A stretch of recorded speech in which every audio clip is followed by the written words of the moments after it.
All right, we are at 7 p.m., so we're going to go ahead and get started. Thank you all for being here this evening and for filling out that poll. That helps us get a better idea of attendance, so that is always appreciated. My name is Annie Tillman. I'm the Adult Program Coordinator here at the library, and it is my pleasure to introduce you all to Deborah Douglas. I'm going to give a brief bio that is very impressive before we get into some questions about her new book. Deborah D. Douglas is the Eugene S. Pulliam Distinguished Visiting Professor of Journalism at DePaul University and a senior leader with the OpEd Project, leading fellowships and programs that include the University of Texas at Austin, Dartmouth College, Columbia University, Urgent Action Fund in South Africa and Kenya, Youth Narrating Our World, Why Now? And while she was teaching at her alma mater, Northwestern Medill School, she created a graduate investigative journalism capstone on the Civil Rights Act of 1964 and taught best practices in Karachi, Pakistan. An award-winning journalist and 2019 Studs Turkle awardee and the founding manager-editor of the MLK 50, Justice Through Journalism, Douglas is the author of the U.S. Civil Rights Trail, A Traveler's Guide to the People, Places, and Events That Made the Movement, which came out yesterday. So we're really excited to have her here with us to talk about her book and her experiences as a journalist. So to get us started, can you tell us a little bit about your road to becoming a journalist and an author? Absolutely. Well, I'm kind of a geek. I decided when I was 8 years old, I wanted to do something that involved writing and listening to people. I also wanted to be pretty. So I looked at the TV news anchors and I thought, okay, I want to be a television journalist. Later on, I decided that broadcast wasn't for me, but that's where it got started. And I also noticed that adults didn't seem to listen to each other very well. And I always felt like if they would just listen, I could help them connect the dots, they would make better decisions.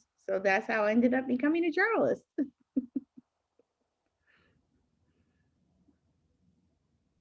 We're having a little bit of trouble with the audio, so I'm going to make sure everybody can hear. If you can hear us, can you just put a note in the chat box for us? So I had one person that said they couldn't hear, and I want to make sure that we have everybody able to hear. Okay, most folks can hear. For one friend that can't, try going to the bottom left-hand side of your screen and seeing if you can play with the audio on the Zoom. And if you have any questions, please feel free to put them in the chat or in the Q&A box, and we'll get to those after I ask a couple more. All right. And thanks for letting us know when you have trouble.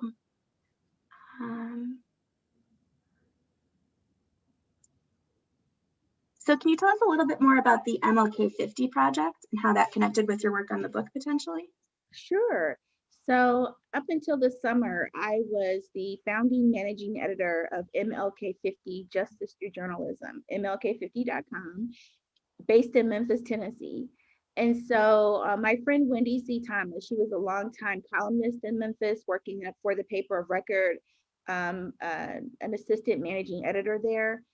And just based on her experience in covering Memphis, which is a very poor, large city. Actually, the year that we were writing, it was the poorest large metro in the nation. And I think it's down at number 2. Anyway, she knew that going into the commemoration of 50 years since Dr. King was assassinated in Memphis, that a lot of people, officials, thought leaders, powers that be, would probably pat themselves on the back and congratulate themselves on how far the city had come. And she actually wanted to do real journalism, looking at the real condition of Memphians, to see how closely Memphis had hewed to Dr. King's agenda, or just to take the economic temperature of the city using journalism. And so I joined her early on in that quest to do real journalism. We did things like a living wage survey. She profiled the creator of the living wage calculator at MIT. And I wrote this really great story interviewing a Black wealth manager in Memphis who runs a fund, and talked to him about Black wealth. So we really focused really hard on the economic point of entry to the lived experience of Memphis, which happens to be majority Black, leading into that 50th commemoration. And it went really well. Oh yeah, and I got to cover the removal of the Confederate monuments and taxpayer-funded parks. But it went so well for that 1 year that funders kept giving us money. So Always a good thing. yeah, so we kept going, and so we became fully funded this spring, and were able to make some hires and make some different decisions. And because I always have a million jobs at a time, I resigned, but I'm just so happy to be a part of something that's made an impact in the public conversation. We've won awards for the work that we were able to do. Wendy spearheaded an investigation that saved poor people millions of dollars in hospital bills. Work that she did with ProPublica, and I'm just so glad to have been a part of that. That's awesome. You said that you have many jobs all of the time. Can you tell us a little bit more about your role as the Pulliam Distinguished Professor at DePauw? Yes, so it's a visiting professorship, so it won't last very long. This is my 3rd year, and they asked me back for a 4th year, which is something that they don't know how to do. But I like to say the whole title because I won't be able to say it the rest of my life. Eugene S. Pulliam, Distinguished Visiting Professor of Journalism at DePauw University. And the Pulliam family, that's basically Dan Quayle's family. That's his granddad and his aunt and uncle are my funders. So thanks to the Pulliam family for allowing me to create courses from scratch that really sort of intersect with my justice and equity journalism. So I've created cross-cultural journalism classes because I'm really concerned about making sure that we see everybody in the stories that we tell about the world. And I've taught solutions journalism, and my DePauw students placed at the Society of Professional Journalists for a website they created based on campus drinking patterns. And I taught opinion writing last semester, and my students created a website and published their opinions about the pandemic and just the general state of the country. And one of my cross-cultural journalism classes was more event-based. It was an engagement class because it's really important in journalism right now for us to leave our newsrooms and really get out into the community and talk one-to-one, not talk down, but talk to. And so I have my students think about who in our community could benefit from speaking across difference. And so we planned something called a People Supper that I learned about when I participated in the first Obama summit. And and so they invited a cross section of the campus to meet and break bread. And my students were trained in leading facilitated conversations to help us learn to speak across difference. So I'm super excited about that. I love that. Yeah, and my last job is the OpEd Project, which is it's an initiative that is designed to amplify underserved, underrepresented voices in the public conversation. And my founder, Katie Ornstein, started it because she realized that women do not have a fair share of the public conversation. When you look and see who's talking or who's being published on, say, newspaper opinion pages, women are not there in the numbers in proportion to our presence in society. And so our focus at the OpEd Project is to bring a cross section of people together to help them identify their expertise and tighten their message, and then go out and write and speak and pitch themselves. Because we don't know for sure all the reasons why women are not showing up or other minorities are not showing up in the public conversation, but we know that we can't make a difference unless we at least try to get into the conversation. And so often women and other underrepresented people sort of talk themselves out of just getting into the conversation. And we help people kick the door down, but in a way that is based on truly with their expertise and what they have the authority to say. Very cool. So for your entire body of work, you were awarded the Studs Turkle Award. Can you tell us a little bit about what that award is and what it means to you to receive that? Yeah, well, the Studs Turkle Award is a community media award given by Public Narrative, which used to be known for many, many years as the Community Media Workshop.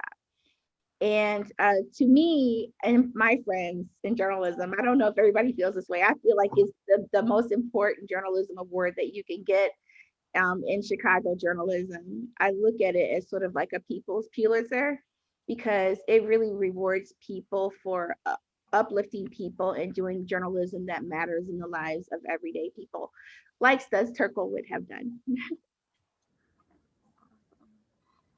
How do you make those connections when you're, because community is a large part of your work. How do you forge those connections and make sure that you are being authentic to yourself and to the community that you're representing? Yeah, well, I mean, I have a definitive set of values, things that I believe in. I believe in a living wage. I believe that everybody should be seen and heard, and I believe that everybody should be given a shot to have a really great quality of life in this experiment that we call the United States.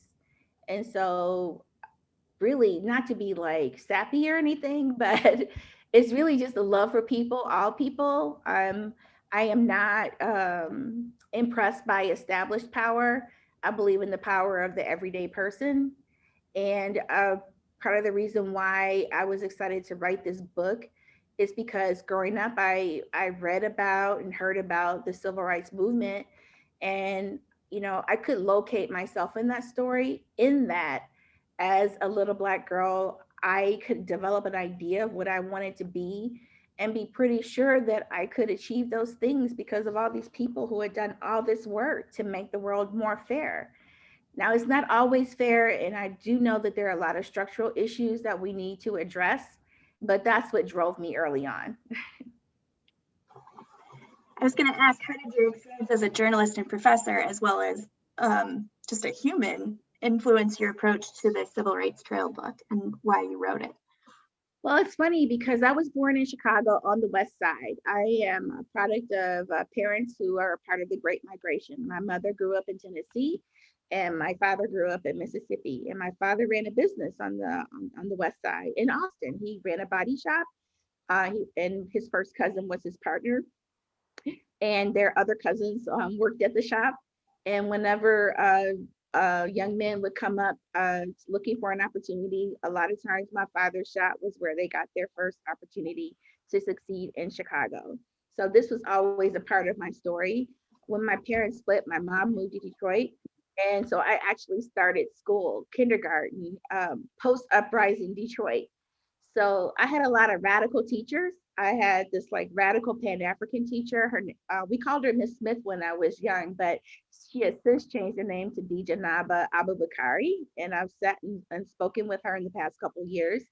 And then I had this radical Jewish teacher, Mr. Barish, who taught us all about the Jewish culture. And in doing so, he made me and the other students reflect on our culture and to develop our appreciation for where we came from. And then he was just really um, encouraging to me in my pursuit of journalism. Because like I said, I was a geek. So Mm-hmm. by the time I made it to Mr. Barish's class when I was 9 and 10, I'm like, I'm definitely doing this. And he helped nurture my passion for what I wanted to be when I grew up. And then I ended up moving to my grandmother's house. I had to leave my mom and her family behind. She was nursing a sick husband and two little kids. And so I moved to a small town outside of Memphis with a town square and a Confederate monument. And I moved to my grandmother's house. And so I got to experience, I don't know, kind of walk in my mom's footsteps. One of my teachers taught my mom. And I just was enmeshed in the Black church and the Black experience in a different kind of rural way. So for me, everything that I've done and every place I live prepared me to write this book. So many connections. Can you tell us, for those of us that don't know, what the Civil Rights Trail is? Yes, so it's a lot of different things. It's museums that are dedicated to telling the story of the civil rights movement, or it could be museums that cover the Black experience as a whole, like the National African American uh, History and Culture Museum in Washington, D.C. And also, it could just be a stop on a country road. So I drove to the ruins of the store, Bryant's Grocery and Meat Market, which is where Carolyn Bryant and her husband were the day that Emmett Till walked in with his cousins, right? So the ruins are still there. And there's like a marker there on the road, on Money Road. So I drove there and spent some time there just sort of contemplating um, Carolyn's lie. I call Carolyn the original Karen. Um, and then or it could be restaurants, like really delicious food, my favorite thing. So I went to the Busy Bee Cafe in Atlanta, which is where Dr. King ate. And I went to Pascals. It's new, but the original Pascals, Dr. King ate and strategized there with other people, other leaders of the movement. Oh man, it's so many places. It's like churches that were instrumental. I went to Brown Chapel in Selma, which was the main church that was the staging area for the Selma to Montgomery marches. You know, they tried 3 times before they actually got across the bridge and then embarked upon the 50 plus miles that it took to get to the Montgomery Capitol and demand the right to vote, to demand the Voting Rights Act. Did you have a favorite place that you ate on the trail? Oh, a favorite place. It's like I like different things. Like the Busy Bee Cafe wings, chicken wings are really good. But also in Little Rock at a place called Lasses Inn, which was another civil rights strategy restaurant. They have something called buffalo rib. So it's buffalo fish, but cut in such a way that it looks like a rib. So I thought that was pretty interesting. And of course, sweet tea, because they know how to make sweet tea down south. If you ask for sweet tea up here, waiters and waitresses would say something like, "We have raspberry tea." I'm like, "Is raspberry a sugar? I don't think so." So sweet tea. Definitely a different concept up north than it is in the south. They'll bring in like a cup or with packets of sugar, whereas it's really embodied in it down there. Do you have a favorite memory or experience from your trip? I have a lot of memories. So, for example, I met Sybil Jordan when I was there in Little Rock. She was unofficially, she's kind of like the Little Rock 10. We know about the Little Rock 9, but the year after they were ushered into Little Rock Central High School, they shut the school down. So the next school year that they had school for high school, Sybil was one of the students who integrated Little Rock Central High School. And she's gone on, she's worked in higher education. She was the executive director of the Winthrop Rockefeller Foundation at one point. But I met with Sybil and she took me around and showed me things. And it was just so meaningful to be with somebody who served such an important role, was a role model for me and just took me under her wing. So now she's like family to me. That's awesome. Then I met another woman. I won't say her name, but I will just say she's a woman who has a pretty responsible position in Mississippi. And I met her in one of the Emmett Till museums in the Delta. This museum is actually located in the cotton gin where they pulled the big fan and the barbed wire used to wrap Emmett's body with and to weigh it down when they threw him in the river. And so this woman saw me talking to the gentleman who created the museum. He's the mayor of a town called Glendora, Johnny D. Thomas. And she looked at me and she's like, "What are you doing here?" After he told her who I was, that I was a journalist, sort of thing. "What are you doing here? Did you just come here to take from us, just to take our stories and just leave?"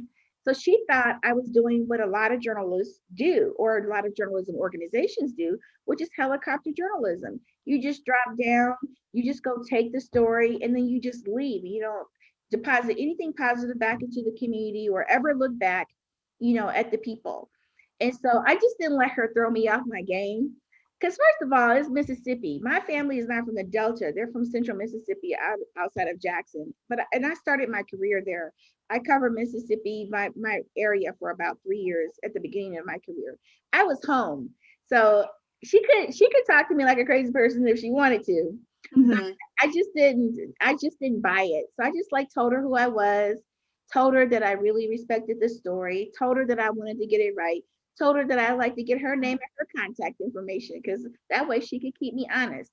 And so at a certain point, stopped talking to the mayor slash museum guy. And and she's like, I'm gonna go get something to eat. And I looked at her and I said, I'm hungry too. Will you take me?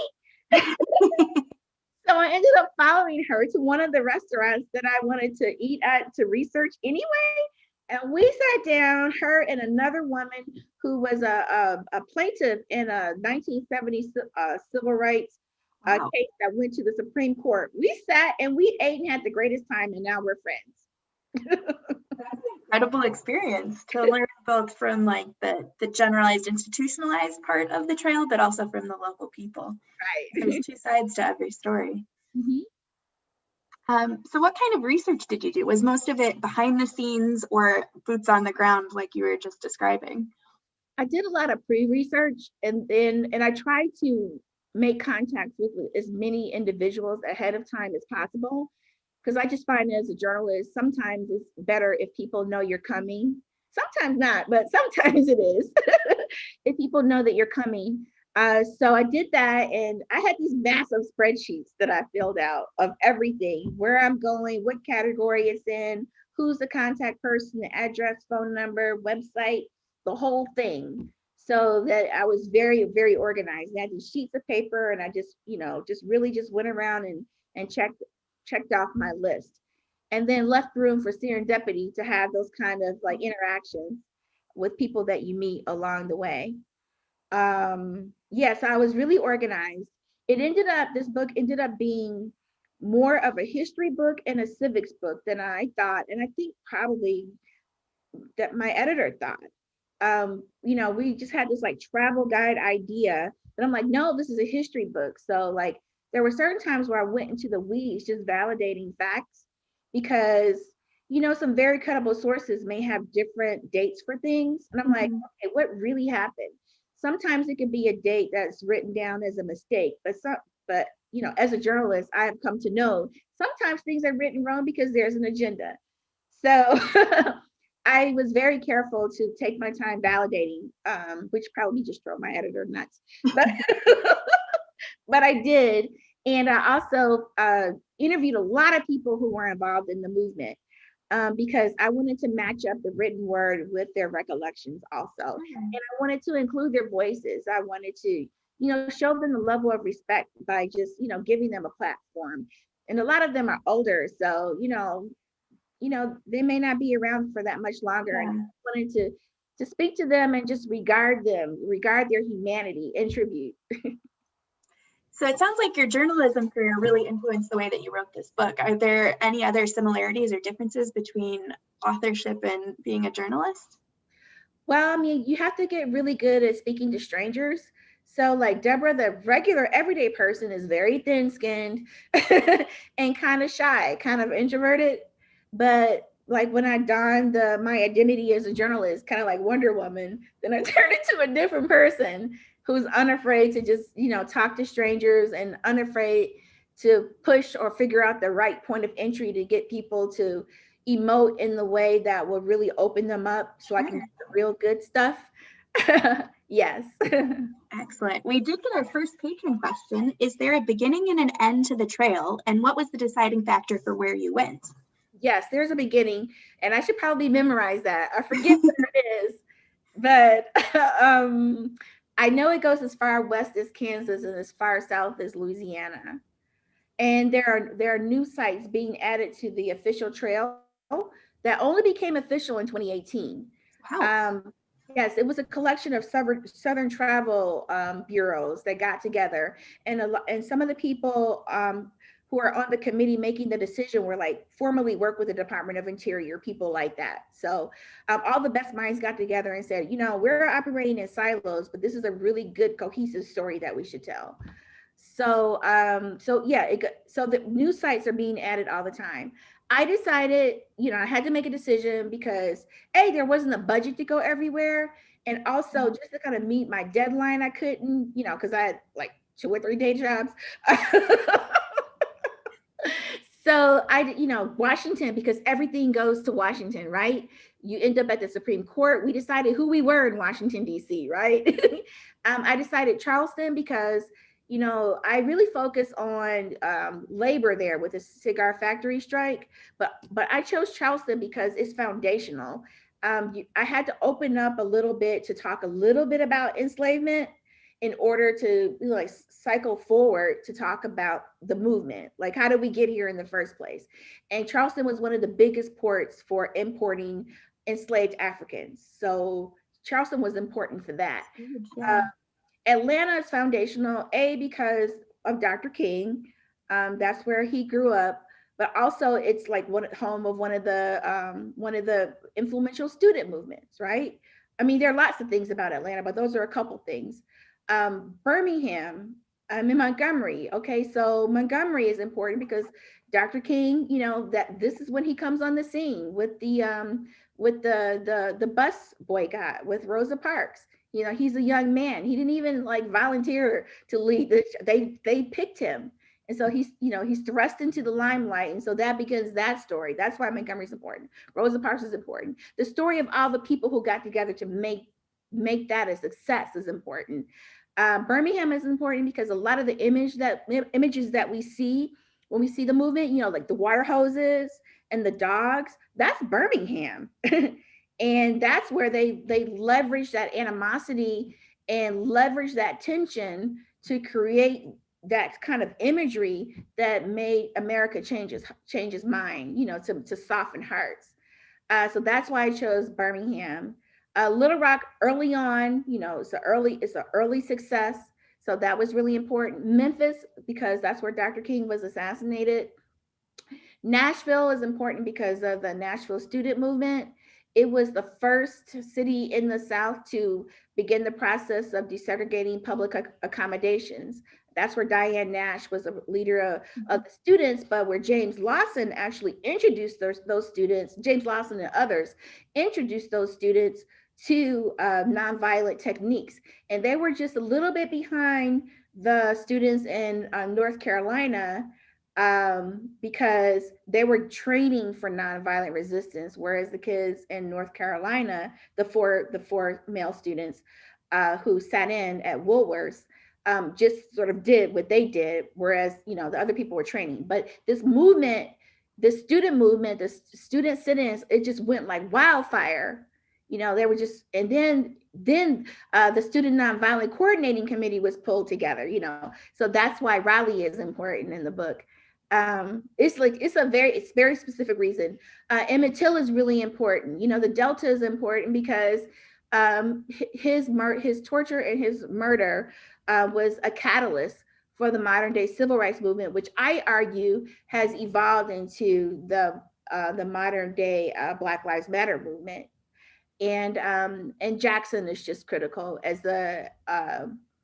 as you know, the center of Mississippi, the capital of Mississippi, and so much that went on there for like James Meredith's March Against Fear, you know, and started in Memphis and went through Jackson. So very specific reasons why I chose every city that I went to.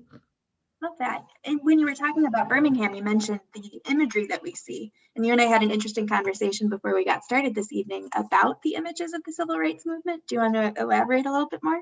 Yeah, well, I've been reflecting, and I've actually seen this articulated on social media too, that sometimes the black and white imagery of that movement, you know, the way the movement is presented in black and white, creates a remove between us now and those people then, and it makes it seem like it was so far off, like it has almost nothing to do with who we are now, when that time and the policies that they were able to get passed, like the Voting Rights Act and the Housing Act and those sorts of things, have everything to do with this moment now. What happened last week is a direct backlash to the movement. And so that's why I think my book is just really important, to remind ourselves of what was at stake, what was accomplished, what was reversed, and what work needs to be done now. And where do you stand in the story of how that happens? I love that. So many connections between your own personal story of what's happening now and what history means and how we interpret that. I had another question about language specifically and how language affects the way that we understand things. So what type of language was used in like the more formal spaces on the trail versus the informal? And how does that influence, language influence journalism too? I'm not quite sure I understand that question. Sure. But I will tell you that I was very careful in some cases in the words that I used. So I never referred to Black people as Blacks, for example. I saw that in some of my proofs at one point. I'm like, let's go fix that. I want to say Black people or African American because it's a very specific type of Black experience because there are all kinds of Black people. It's Africans and Afro-Canadians and Afro-Caribbeans. So be very specific about what type of Black. And then I also was very careful to say enslave as opposed to calling people slaves. So because enslavement is a condition. A person is not a slave. That is not who those people were. It was the condition that they were in. So I wanted to uplift their humanity by referring to the condition and not contextualizing them as something that they were not. Yeah, excellent. That was what I was asking. Oh, yay! Because sometimes I used to work in the museum field and we had a lot of conversations about like what gets put on labels and how that shapes kind of the story that people are understanding in that experience. So. Yeah. I also was really kind of picky about images. I took a lot of the photos in the book, and then in other cases, we went and found really well done professional photos to round everything out. And then we have historical photos that we use, archival images. But I wanted the book to reflect the people that I was talking about. So, you know, I skewed toward, having more Black faces in the book because I felt like anybody reading the book, no matter where you come from, if it was reflective of the people whose story it is, it would feel authentic and it would feel more real. So I wanted to calibrate for that too. Excellent. How long were you on the trail? At what point did you start? And then when did you stop? Yeah, so I started the summer of 2019 and I stopped when the pandemic forced me to stop. So I think I went to Montgomery. Actually, I went to Montgomery twice. I went to Montgomery and I got to Montgomery and it was hard breaking through getting the things that I needed. So I spent that week focusing on Selma and I said, I'll come back to Montgomery. So I went back in a couple weeks and I just focused on Montgomery. And by that time I called more people, had more helpers on the other end ready to, connect me. And I don't know if I got COVID there or if I brought it with me, but I got very sick in Montgomery. And I ended up going to emergency. And this was before we were doing tests and I hadn't been out of the country, but I had been on a plane every week for months. And I went back and poured myself into my bed and some kind of way popped up in time enough to show up for class. But so it was a lot. Very stressful. Yeah, but I was really excited the whole time too. Like I had the best travel guide when I went back to Montgomery. I did my own exploration for a few days, but then just to make sure that I didn't miss anything or to find places where it wasn't easy for me to find. There's a guy named Jake who runs a travel agency there. And Jake took me around. Oh, he was so awesome. He took me everywhere I wanted to go. He had his own civil rights story. He grew up in Lowndes County. And it was great. Yeah. That's amazing. When you returned and you had to do like the editing on the book and fact checking and all of that, what was that process like? Ooh, it's really a lot writing a book in the pandemic because, well, again, I'm still, working to make sure that all the facts line up exactly. And I was still, I had like a dream team of people from who were involved in the movement that I wanted to talk to. So like in late into 2019, I actually reached Reverend James Lawson on the phone.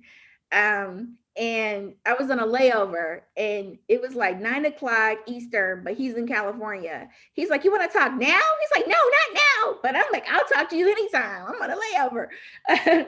And it took me months to get back to him, but I just never gave up. And then we got on the phone at one point, and it was such a great conversation. And I was learning so much about life. Just forget about the movement. I want to talk to him again. He's like, I've given you enough time, young lady. And he really did. He did. I had interviewed Diane Nash like years before when Dick Gregory died, and I wrote a retrospective for the Chicago Reporter.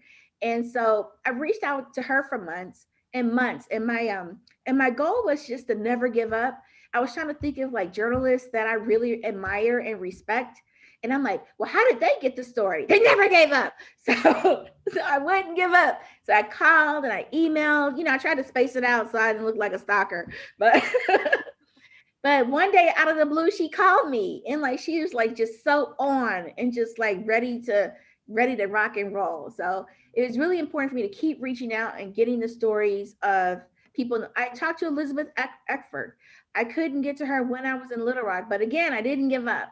And I finally, the connection was made, and I got to talk to Elizabeth on the phone.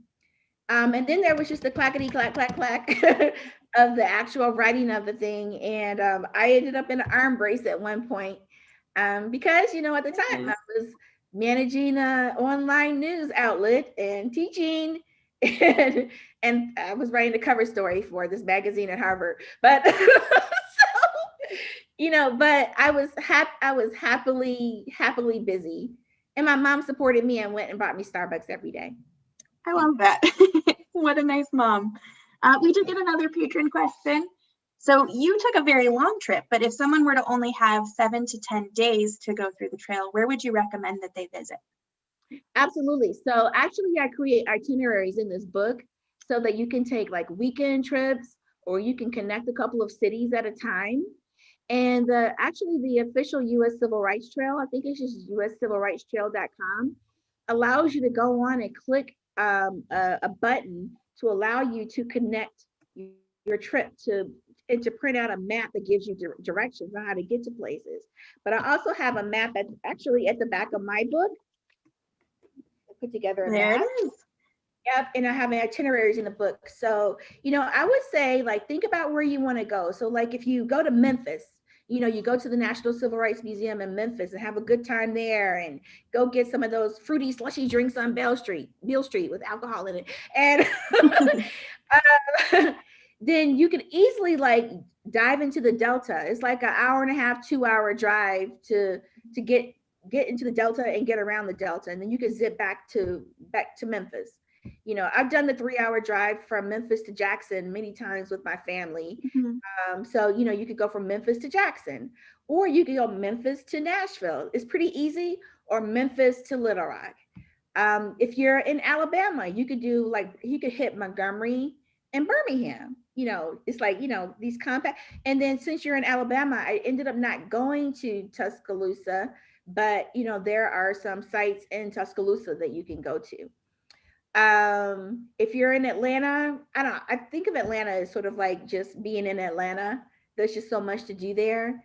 But like if you're in North Carolina, then you could do like the Greensboro to Durham to Raleigh, route there. That's compact. If you're in DC, which DC is just enough to bite off in and of itself, but you can go down to Richmond. That's what I'm thinking. I'm like, what's the other R city? You could drive down to Richmond and see what's going on down there. So it's just a lot of different ways to connect it based on your area of interest. Definitely. So be sure to check out Deborah's book, but I also dropped a link to the Civil Rights Trail in the chat box if you want to check that out after the program. If there was one place that you would say is like, do not miss, no matter what the length of time is, or just make sure that you see it at some point in your lifetime, is there anyone in place in particular? I mean, I grew up outside of Memphis. And even though we were in the small town, like I was really active in my church. I was involved in something that's called Christian Youth Fellowship. So it was kind of like Sunday school, but in the afternoon with obstacles. But even as a teenager, we would, Christian Youth Fellowship had us volunteer, like we would raise money buy books for kids to go to college, things like that. We always had a scholarship banquet where you get to run to be the queen. I ran to be the queen one, but like all of the money that we raised through our ad sales for our book and all that stuff went to scholarships. So here's like the Black church connecting to another Black to institution, Black colleges, or any university you wanted to go to, just giving us a bigger vision of ourselves. So because I grew up outside of Memphis, I would just say Memphis. It means a lot to me. I spent a lot of time there because a lot of our activity was in Memphis, in the Memphis area. Excellent. I do want to open it up. If anyone else has any additional questions too, please feel free to put those in the chat or the Q&A. I could ask questions all day long, so I do want to open it up and give folks an opportunity to contribute as well. I'll give folks a moment to type. Was there any place that you didn't think would be as significant to you, that you weren't as excited about, but then had a different experience than you anticipated? Well, I had been to Little Rock before, and I've been to Little Rock recently because I'm a member of the Journalism and Women's Symposium, which is basically the Women's Journalism Association. And so we had a conference in Hot Springs, but I guess I just didn't expect Little Rock to affect me the way that it did. First of all, Little Rock or Arkansas to me didn't strike me as being particularly Southern. It seemed to be like an amalgamation of the Midwest, the South, and the West, because it's sort of like at the doorway to the West, and then it bumps up against the Midwest. And it kind of has that feel to it. It's like, I can't put my finger on it, but this ain't all the way south. So that was interesting. And then the people in Little Rock were so nice to me. They tried to keep me. I was offered a really good job. Offered an opportunity to go look for housing, even though I didn't say yes to wanting a job. And these were different people. So I just have a warm place in my heart for Little Rock because they were just so welcoming. We did get a question about the map. So the link that I provided is to the general experience, but I'm dropping one to the interactive map as well. Oops, I put it to all panelists, and that's why you're not getting it. Thank you for letting me know. Here we go. Do you see it now?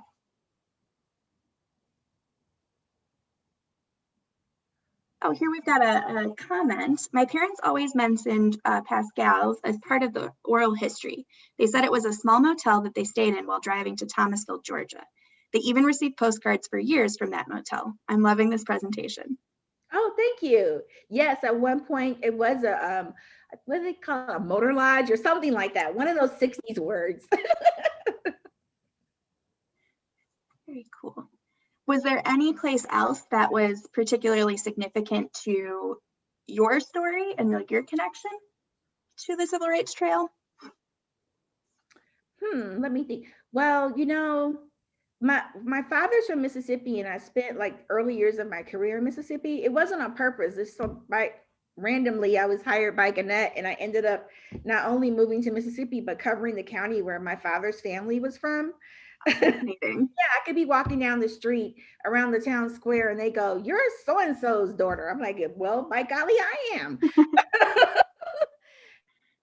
But the Mississippi Civil Rights Museum was really powerful to me, and it helped me locate myself in the very Mississippi specific civil rights narrative. It's just so interactive. There's like this one like pathway you go through, and wherever you step, they have people talking the way people talked at that time, like, "Get out of my store," things like that. "Who do you think you are now?" And I would reflect on like, how would I have been able to survive at a time like that, given that I can be a little bit headstrong. It's like, would I be able to survive in that society? And I also kind of wonder before I even went on the trip, like, is this going to leave me feeling bitter and looking at, certain kinds of people with the side eye, or will I be able to have this big expansive heart that wants to welcome people into the narrative? So I do want to welcome people into the narrative. It didn't make me a sourpuss, but but it does have an impact on you after you get so much information crammed inside of you. Who do you hope reads the book? Okay. So, a lot of different people. Okay, anybody who is passionate about the civil rights movement in general, anybody who is struggling or just hoping to understand the political and social moment that we're in right now, anybody who loves American history, because it's really exciting. Just all aspects of American history is exciting. So it's like a piece of the puzzle about how we are and why we are.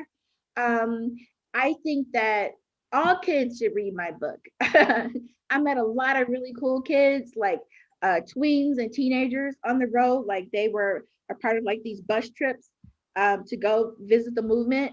And I think it's like a really great preparatory book for that. Because like I said, I thought I was writing just a travel book, but it ended up being a history and civics book. So my mom keeps saying, oh, they should make it a textbook. I'm like, well, Mom, I don't know if the local school boards around the nation will look at it that way. But actually, I do agree with her, though. I'm going to create a lesson plan to share on my website for that reason. So in case people want to engage with it as a learning tool, it's a really great tool because it covers just enough of everything. And that if you get hooked on an idea or if you want to drill down further, then you can go to the other big expansive books or to those pieces, right? That's so cool. It's experiential learning by making those connections. Yeah. And also, I've been really convicted by the idea that we should all just look up for a minute at wherever we're living and look for the civil rights history or the women's history or the regular history where we live. Like just a couple miles from the home that Emmett Till lived in with his mother. That's powerful to know that I could just walk right by it. It's going to be turned into a pilgrimage site soon, but that stuff is really important.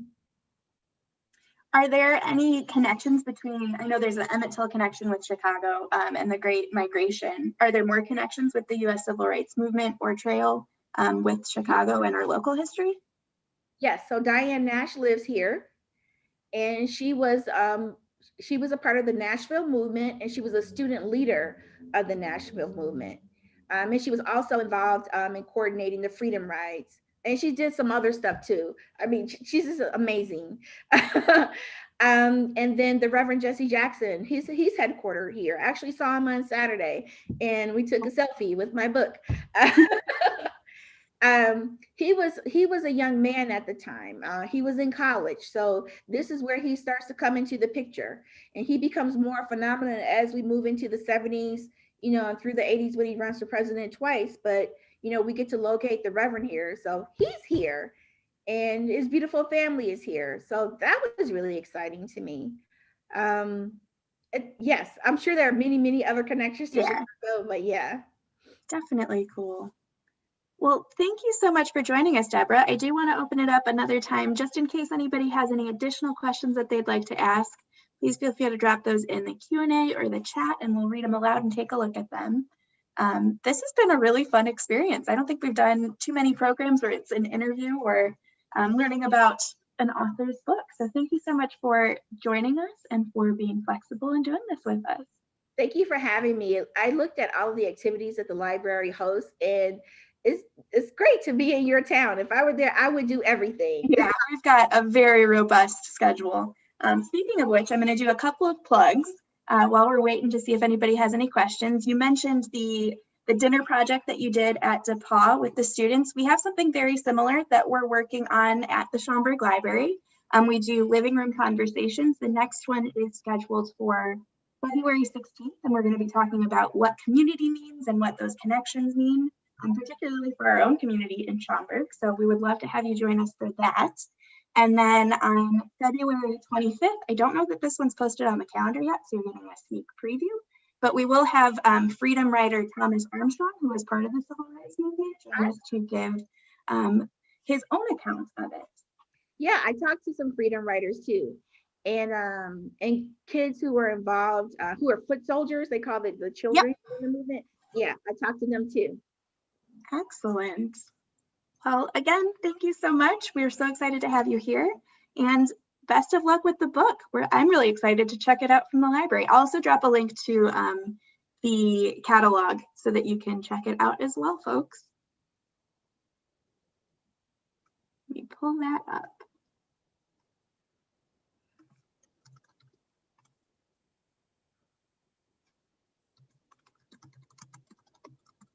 So you can always find that by going to the Schaumburg Library website, and then you can type it in the catalog search bar. But I'm dropping it in the chat for you as well. All right. Take care, everybody, and have a wonderful evening.